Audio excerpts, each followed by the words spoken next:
Voilà.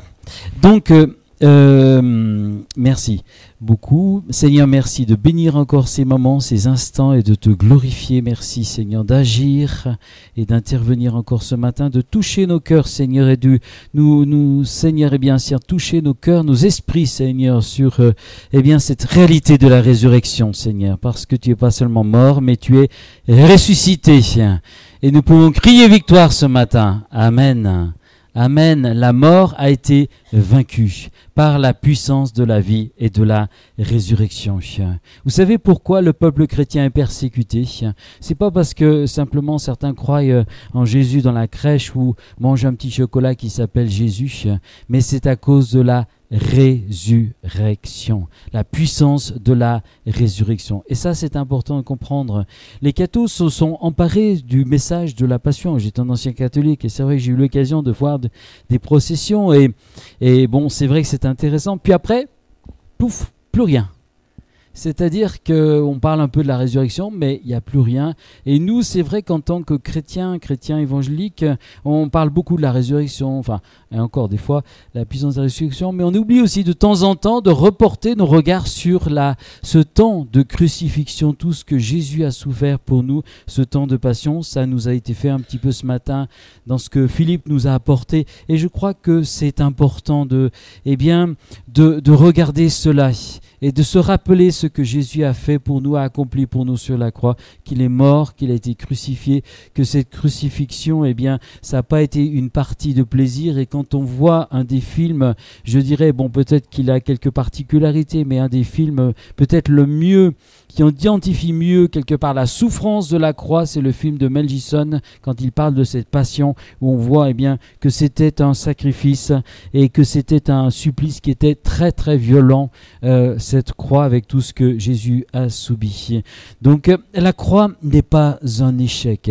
Et moi j'aime lire les textes des évangiles sur la passion parce que nous voyons que derrière, il s'est passé quelque chose. Il y a eu un tremblement de terre, il y a eu le voile qui s'est déchiré, il y a eu pas mal de choses qui se sont passées. Pour moi, la croix, c'est une victoire. Amen. Et la résurrection, c'est l'essence de notre message. Je donnerai cette image qui est prise, que je prends dans la nature. Je regarde, j'ai un petit bout de jardin et j'ai un prunier dedans. Et là, je me réjouis tous les matins, quand j'ouvre mes volets, de voir ce prunier avec de belles fleurs blanches. Et ça dure depuis un certain temps. C'est la vie qui a repris dessus. Et c'est aussi l'image de la résurrection. Amen. Après ces longs mois d'hiver, de froid, ces bourgeons ressortent. C'est la puissance de la vie. Alors que tout semblait mort, c'est la puissance de la résurrection qu'on peut aussi observer dans la nature. Ce matin, je ne prendrai pas, je l'ai lu tout à l'heure, un texte sur la résurrection de Jésus, mais je voudrais qu'on prenne quelques minutes pour réfléchir à cette question de la résurrection. Christ est mort et 3 jours plus tard, il est ressuscité. Et ce message a été contesté et fait encore réagir parce qu'il est la preuve d'un évangile en action. Nous lisons dans Actes 17, 32, nous allons prendre Actes 17, 32 ensemble, et il est dit... C'était l'apôtre Paul qui était à l'Aréopagite, donc à Athènes, et puis là il a vu pas mal de stèles, il a vu aussi des hommes qui étaient là, qui se retrouvaient pour discuter de philosophie, de religion et de toutes sortes de choses, et à un moment donné il voit une pierre avec où il y a cette inscription « À ce Dieu inconnu », et puis il commence la discussion et ensuite il est appelé à prêcher et à témoigner de sa foi. Et au moment où ils entendent parler de la résurrection, c'est le verset 32. Lorsqu'ils entendirent parler de résurrection des morts, les uns se moquèrent, les autres dirent « Nous t'entendrons sur cette question une autre fois », ce qui revient à éluder la discussion à ce sujet. Paul prêche à Athènes, mais dès qu'il parle de résurrection et de résurrection des morts, alors là, il n'y a plus personne et tout le monde se sauve. parce que, eh bien, on n'aime pas cela. On aime parler de religion, mais parler de résurrection et de vie, il n'y a plus personne. Mais notre message, c'est la résurrection. Que nous dit l'Ancien Testament à ce sujet? Sans faire une étude approfondie sur le sujet, nous lisons 3 résurrections. Je vais vous laisser les passages et vous aurez, eh bien, l'occasion vous-même de peut-être de les relire, parce que c'est intéressant. La résurrection n'est pas seulement quelque part, c'est le message en puissance, en force du Nouveau Testament, mais nous voyons que Dieu aussi a ressuscité des personnes qui étaient dans l'Ancien Testament. Et nous lisons dans 1 Roi 17, 21 à 23, c'est Élie qui se met à prier pour la résurrection d'un enfant mort d'une veuve, et nous voyons que cet enfant est ressuscité. Amen. Nous lisons encore un autre passage que je vous laisse, vous prendrez des notes, je n'ai pas le temps de le lire parce que je ne veux pas être trop long, mais nous prendrons un autre passage aussi dans 2 Rois 4, versets 33 à 35, et nous voyons que Élisée se retrouve dans la même configuration devant un enfant qui est mort, et la femme lui dit: tu m'as fait des promesses, tu m'as fait cette promesse d'avoir un fils, et puis voilà, voilà, ce fils est mort, qu'en est-il de cette promesse de Dieu? Et Élisée est obligé d'aller, de se coucher sur ce jeune homme, le cadavre de ce fils, et puis la chair va reprendre vie et cet enfant va ressusciter. Élisée fit de même. Élisée aussi est mort quelque temps plus tard. Nous lisons cela dans 2 Rois 13, versets 20 à 21. Et c'était une résurrection qui n'était pas programmée, dans un moment de tension politique et de guerre. Et Élisée donc est enterré, et à un moment donné, il y a une guerre, il y a un mort qui est là, on ne sait pas trop quoi en faire, on ouvre le sépulcre, on place cet homme dans ce sépulcre, et cet homme, eh bien, au contact du corps d'Élisée, va ressusciter. Et c'est merveilleux. Amen. C'est la puissance de Dieu en action. Moi, j'aime la puissance de Dieu en action. J'aime quand on prie. Je crois que la puissance de Dieu en action, c'est la puissance de la résurrection. C'est la puissance de la grâce de Dieu. Je pense à ce témoignage, c'est pas pour me mettre en avant, mais j'étais en réanimation, j'ai travaillé, et à un moment donné, j'ai eu à cœur de prier pour un jeune homme qui était en coma dépassé. Et j'ai eu vraiment de la compassion pour ce jeune homme. Je suis allé fermer la pièce, c'était calme, un moment, c'était un peu le soir. J'ai prié pour ce jeune homme, et ce jeune homme est sorti de son coma. Et puis j'ai eu l'occasion de reprier pour lui, parce qu'il devait être dialysé à vie, et Dieu est intervenu, il était encore un peu dans le coltard. Dieu intervient. La puissance des miracles, c'est la puissance de la résurrection. Merci pour ce qu'il a fait, pour les prières pour lesquelles nous avons porté pour ce jeune homme qui est sorti de son coma l'été, je crois, c'est pas l'été dernier. Merci Seigneur, ou l'été d'avant, Eric, l'été dernier. Merci Seigneur. Nous croyons à la puissance de la résurrection. Toujours dans l'Ancien Testament, nous voyons aussi 2 cas d'enlèvement avec Enoch, avec Élie le prophète. Et puis, nous voyons aussi que Abraham, et c'est le texte des Hébreux qui nous le dit, qu'il a fait ce sacrifice, c'est dans Hébreux 11, versets 17 à 19. Nous voyons que, eh bien, Abraham a obéi parce qu'il croyait en la puissance de la résurrection. Je vais lire le passage, comme ça me permettra de ralentir et... un petit peu de fougue ce matin, donc comme ça je vais ralentir mon volume.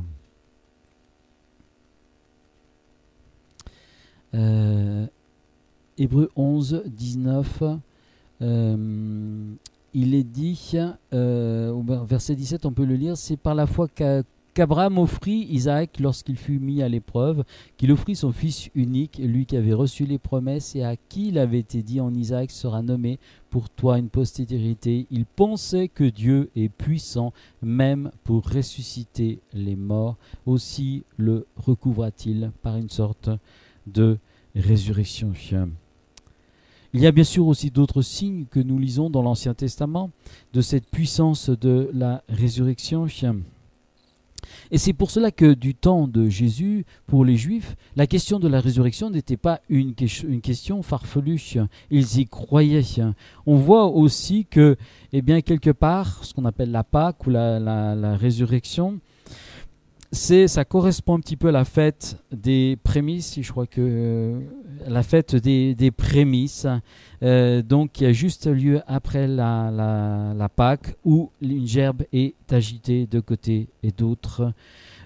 Jésus lui-même, pendant son ministère, plusieurs fois le dira aux disciples qu'il va ressusciter. Nous allons prendre ce passage qui se trouve dans Matthieu chapitre 20, où plusieurs fois il annonce clairement qu'il va ressuscité. Matthieu 20, versets 17 à 19. Pendant que Jésus montait à Jérusalem, il prit à part les 12 disciples et il leur dit en chemin, « Voici, nous montons à Jérusalem, le Fils de l'homme sera livré aux principaux sacrificateurs et aux scribes. Ils le condamnèrent à mort, ils le livrèrent aux païens pour qu'ils se moquent de lui. Ils le battent de verges et le crucifient. Et le troisième jour, il ressuscitera. » Amen. Il ressuscitera. Amen. Et il l'avait tellement annoncé que les Juifs de l'époque, les Juifs religieux, ont voulu prévenir l'imposture des disciples de Jésus en mettant en garde Hérode en disant, écoute, place des gardes sur le lieu de la tombe, parce que les disciples, ils sont malins, les disciples de Jésus vont venir chercher le corps de Jésus, et donc c'est important que des gardes soient placés près de cette tombe. Et nous lisons cela dans Matthieu, je voulais le citer, parce que eux, étaient tellement peu convaincus que Jésus allait ressusciter, qu'ils avaient peur d'une imposture, peur que les Juifs, c'est-à-dire les disciples de Jésus, viennent chercher le corps de Jésus et annoncent clairement, oui, Christ est ressuscité, il n'y a plus personne, il n'y a plus de corps dans la tombe. Matthieu, verset 27, 62 à 66. Matthieu 27, versets 62 à 66, où il est dit, le lendemain qui était le jour après la préparation, les principaux sacrificateurs et les pharisiens allèrent ensemble auprès de Pilate et dirent, Seigneur, nous souvenons que cet imposteur a dit, quand il vivait encore, après 3 jours je ressusciterai. Ordonne donc que le sépulcre soit gardé jusqu'au 3e jour, afin que ses disciples ne viennent pas dérober le corps. Et dire au peuple, il est ressuscité des morts. Cette dernière imposture serait pire que la première. Pilate leur dit, vous avez une garde, allez, gardez-le comme vous l'entendrez. Ils s'en allèrent et s'assurèrent du sépulcre au moyen de la garde, après avoir scellé la pierre.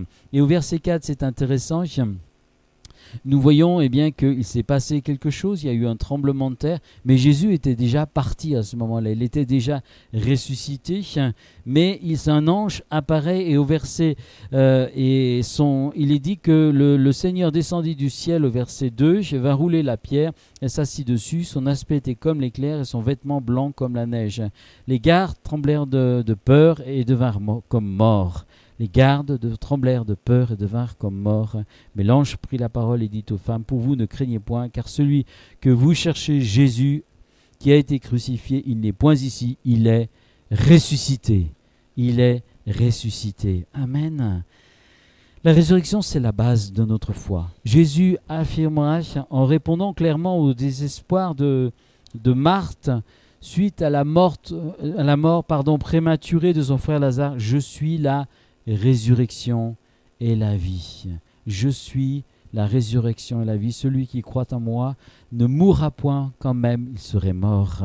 Nous lisons plusieurs passages passionnés dans les actes et dans les évangiles de cette puissance de guérison, de cette puissance de résurrection. Mais une des preuves de la résurrection, c'est notre nouvelle naissance. En acceptant comme Christ, comme sauveur dans notre vie, nous avons reçu cette vie, et cette vie de résurrection. La Bible nous dit que le voile se déchire et que nos consciences deviennent éclairées. dans nos pensées au moment où nous nous convertissons, comme le voile s'est déchiré dans l'ancien, s'est déchiré au moment où Jésus mourait, le voile et il expirait. À ce moment-là, le voile dans le temple qui séparait le lieu saint du lieu très saint s'est déchiré de haut en bas. Et cela voulait dire que maintenant le chemin du ciel était ouvert. De même, quand on se convertit, eh bien, il y a comme un voile d'incompréhension, un voile de doute, un voile de crainte, un voile de questionnement. Ça se déchire, ça devient clair. Nous avons reçu la vie, et c'est la vie de résurrection, et c'est cette vie qui nous a touchés. Bien sûr, nous aurons besoin de vivre un baptême du Saint-Esprit et d'autres expériences, et d'être renouvelés dans le Saint-Esprit. Mais c'est la vie de Dieu qui nous a touchés. C'est sa vie de résurrection qui nous a touchés au moment de la conversion. Et Jésus le dira clairement dans Jean 17,3 « Or, la vie éternelle, c'est qu'ils te connaissent, toi le seul vrai Dieu et celui que tu as envoyé. » La vie éternelle, ce n'est pas pour demain, ce n'est pas le jour où tu iras dans la tombe, mais c'est le jour où tu as rencontré Jésus-Christ. La vie éternelle, c'est qu'ils te connaissent, toi le seul vrai Dieu et celui que tu as envoyé. Amen. Amen. Je vais prendre aussi ce passage qui se trouve dans Éphésiens chapitre 2 versets 4 à 5 et je le lirai pas dans la traduction de Second mais je la lirai dans la parole vivante. Éphésiens chapitre 2 versets 4 à 5 si vous voulez suivre avec moi, où il est dit « Mais Dieu est si riche en bonté, lorsque nous étions encore plongés dans la mort à cause de nos désobéissances, il s'est chargé avec nous.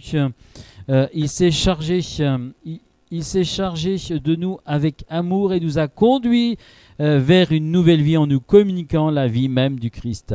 N'est-ce pas pure grâce que vous avez pu être sauvés? Or, par notre union avec le Christ, il nous a ressuscités avec lui et il nous a transplantés dans les mondes célestes, nous donnant notre place sur le trône avec le Christ dans le royaume qui n'est pas ici-bas. Amen. Et il nous a ressuscités et nous a transportés dans le royaume de son amour, dit la version seconde courante. Ce n'est pas pour demain, c'est pour aujourd'hui. Ce n'est pas pour plus tard, mais c'est un acquis du fait que nous sommes convertis et tournés à lui. Amen. Amen. Est-ce que tu as la vie du ressuscité dans ton cœur? Amen. Est-ce que tu crois que cette vie va te porter? Est-ce que tu crois que cette vie va te conduire? Amen. Il aime ma résurrection et ma vie. Et il vit en moi. Et cette vie de résurrection est en moi.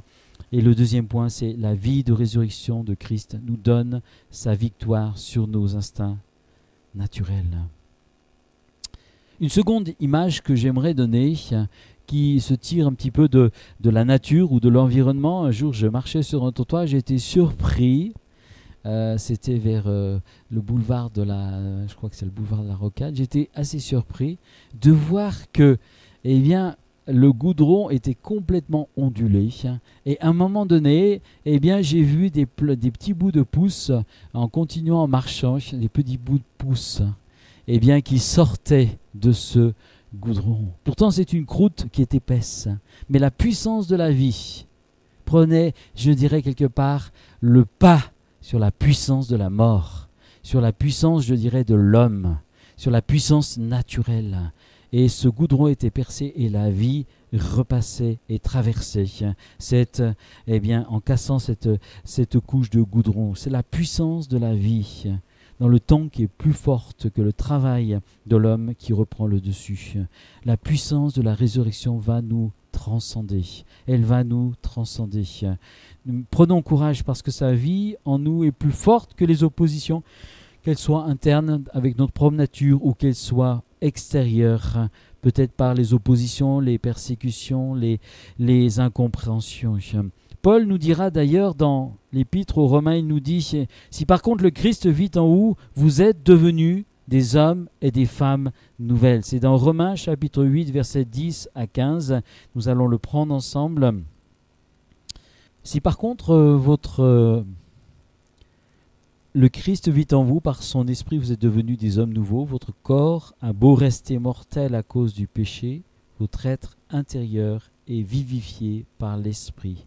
Parce que vous avez été déclarés justes, Et si l'esprit de celui qui a ressuscité Jésus d'entre les morts habite en vous, alors celui qui a donné à Jésus une vie nouvelle fera aussi revivre vos corps mortels par son esprit qui demeure maintenant en vous.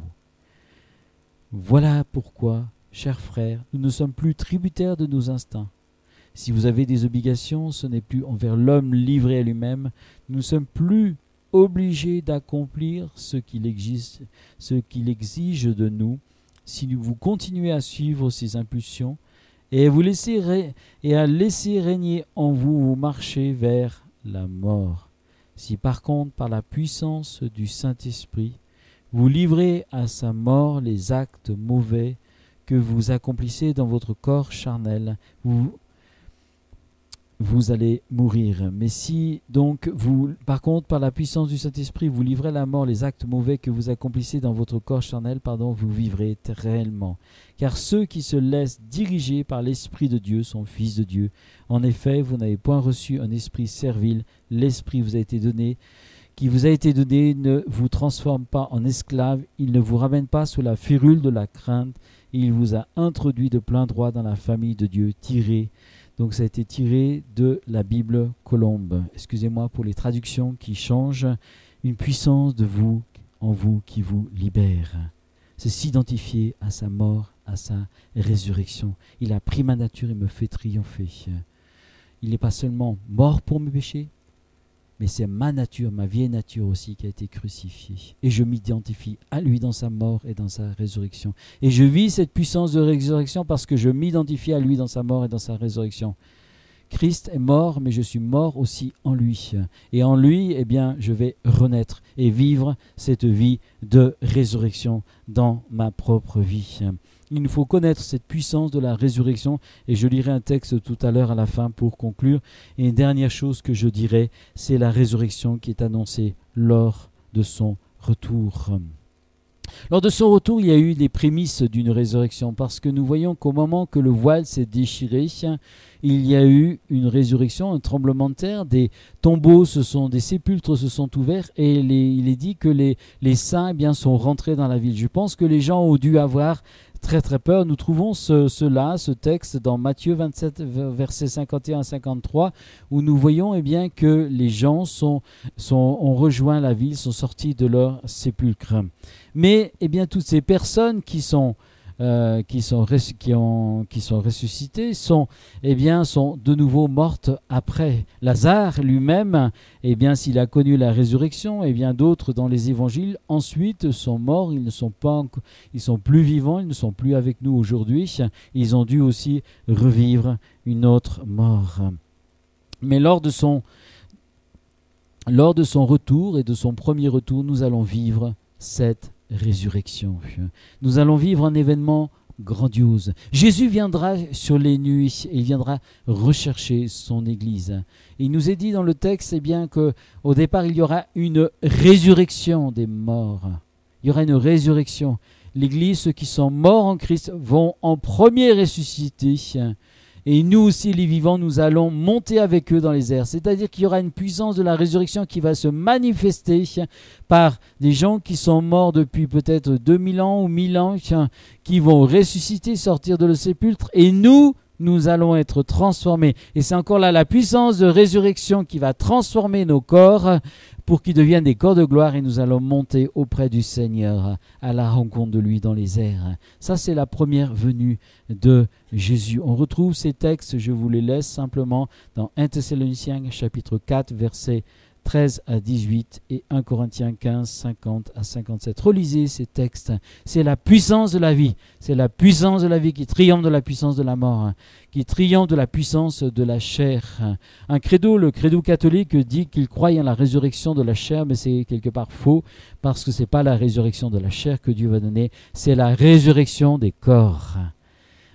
Un corps charnel deviendra un corps glorieux. Il est semé méprisable, il deviendra un corps glorieux. Un corps qui n'est plus soumis aux mêmes pressions, aux mêmes tentations qu'il était auparavant. Le corps adamique, un corps parfois infirme, va ressusciter en un corps plein de force, un corps de gloire. C'est la résurrection. Amen. et on va vivre de belles choses. Que nous passions, que nous allions de temps en temps, nous peut-être pour certains, nous endormir dans une tombe où, si nous sommes encore debout quand le Seigneur reviendra, nous allons vivre un miracle fantastique, quelque chose de merveilleux, de fantastique. Ça vous réjouit pas dans le cœur? Amen. Ça va être quelque chose de fantastique que nous allons vivre. Je pense que le monde va avoir peur, mais ça va être quelque chose de fantastique, de voir des gens ressuscités, et puis de voir nos corps transformés en un seul instant, et on va monter auprès du Seigneur. Qu'est-ce que c'est merveilleux! C'est la puissance de la vie, c'est la puissance de la résurrection. Vous y croyez? Amen. Amen. Et c'est la puissance de notre message. Bien sûr, lors de son l'avènement final, où Jésus viendra avec ses saints et ses anges, ensuite, après, il redescendra avec l'Église, il mettra ses pieds sur le mont des Oliviers, et il entrera dans Jérusalem, en passant par la porte dorée. Il viendra là pour juger ensuite. Il y aura une seconde résurrection, résurrection finale, mais c'est pour le jugement. C'est pour le jugement. Mais nous, nous allons participer à cette première résurrection. Et je conclus. Les textes que je préfère dans les évangiles ont trait j'aime beaucoup les autres textes bien sûr, mais ont trait aux apparitions, à cette passion et aussi à cette résurrection. Et surtout à ces moments des différentes apparitions de Jésus. Quand Jésus apparaît à ses disciples. C'est des temps merveilleux où il s'est montré pendant 40 jours à ses disciples avant d'être enlevé au ciel. Il est la résurrection et la vie. Il m'a communiqué cette puissance de résurrection pour que je vive en moi cette vie qui va me transformer et que j'en manifeste les fruits et les dons dans ma vie. J'ai reçu cette vie en moi, elle ne peut que se développer si je suis attaché à lui, tel un sarment est attaché au sceptre. Il est ma vie et il est ma résurrection. Et je vais terminer par ce passage que nous lisons dans Philippiens et que vous pourrez méditer. Je donne, c'est vrai, beaucoup de versets.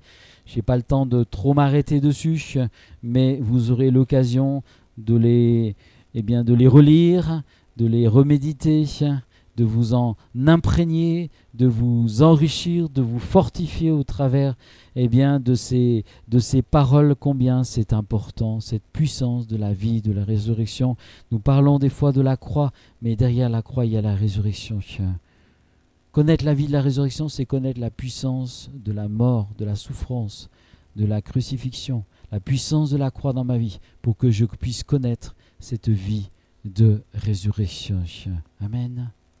C'est d'apprendre la croix dans sa vie, d'apprendre le renoncement, d'apprendre la souffrance pour que je puisse connaître cette puissance de la résurrection. Il n'y aura pas de résurrection sans mort à la croix.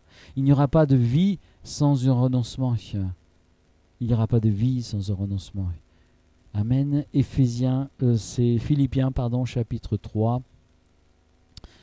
Philippiens, chapitre 3, versets 4 à 14. Il nous est dit: moi aussi, cependant, j'aurais sujet de mettre ma confiance en la chair. Si quelqu'un croit pouvoir se confier en la chair, je le suis bien davantage. Moi, circoncis le 8e jour de la race d'Israël, de la tribu de Benjamin, hébreu, né d'hébreu, quant à la loi, pharisien, quant aux zèles persécuteurs de l'Église, irréprochable à l'égard de la justice de la loi. Mais ces choses qui étaient pour moi des gains, je les ai regardées comme une perte à cause de Christ.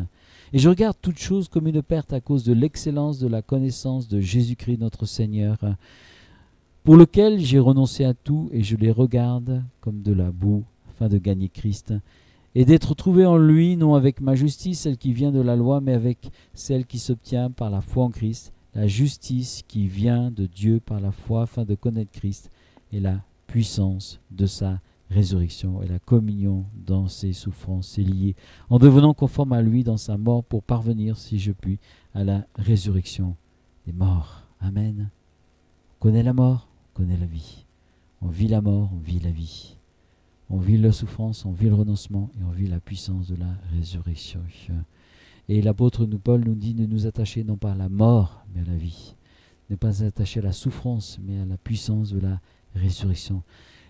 Trop de chrétiens sont des fois portés sur ces choses, et quelque part ils en deviennent des chrétiens un peu tristes, un peu légalistes, des choses comme ça. Ils regardent à la croix, au renoncement, ces choses comme ça. Et souvent, moi, j'ai connu un peu ce temps où les églises il y avait toujours ce message qui était un peu tronqué quelque part, où on parlait pas, on rééquilibrait pas en parlant de la puissance de la résurrection. Il faut connaître la mort, il faut connaître aussi la vie. Amen.